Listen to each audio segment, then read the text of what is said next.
Hi, my name is Ellie Sealmare and I am an occupational therapist. I've been working as an occupational therapist for the last 7 years, specifically with children. Today I'm going to be talking about sleeping issues in young children. So does your child avoid going to bed?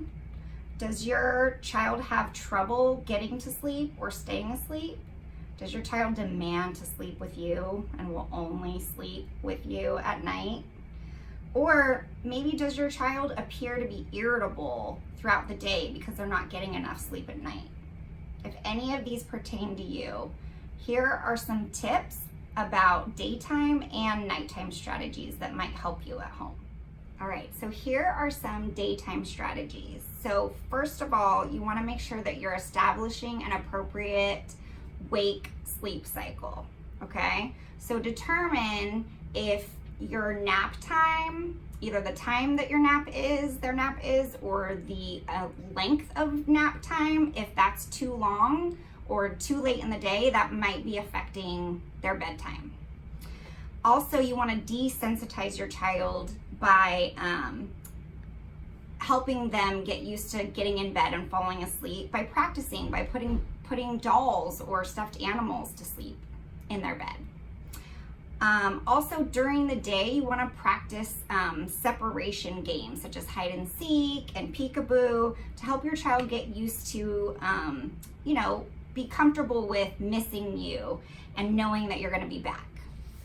Another thing you could do is to help your child get used to mom and dad leaving during the day is to, say goodbye and walk out the door and maybe just be gone for a minute or two and then come right back in so that when you say goodbye, your child knows that you're coming back. Also, you want to make sure that your child is getting a lot of activity during the day, especially the middle of the day. So 5 to 6 hours before bedtime, you want to make sure that they're really active so that, they're going to be sleepy at nighttime.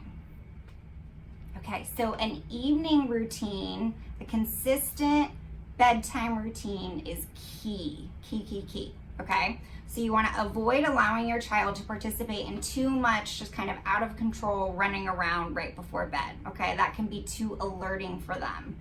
So you want to make sure that they might need some activity before bedtime, but you want to keep that to things like deep pressure, bear hugs, or squeezes to their, limbs, back, major joints like that. So deep compression can really help them calm down. Also, you want to make sure that with this strict bedtime routine, it could include really soothing things like take a bath, then you listen to a book or a story. Then you might want to be playing quiet music in the background. Rock your child a little bit, tuck them in, and lights out, say goodnight. So speaking of lights, we want to talk about what your environment looks like, okay? So if your child has to have lights on, you want to use a red nightlight only, because all other forms of light decrease our production of melatonin. Melatonin is our sleepy hormone. So we want to make sure that our melatonin is being produced. So red light is the only kind of light you should have on. If your kid has gadgets or light up toys that are on, you want to make sure to cover those up, turn them off, make sure there's no other light keeping them awake, okay? And lastly, avoid, so these are the don'ts. Avoid rocking your child to sleep, okay? Driving them around in the car, placing them in front of the television before bed, okay? Doing this might be easy in the short term, but in the long run, it's gonna hurt you. You really want to put your child in their crib or their bed before they're sound asleep. That way they're learning how to self-soothe and cope, okay? So your child might cry for a little bit when you first leave them, but that's usual.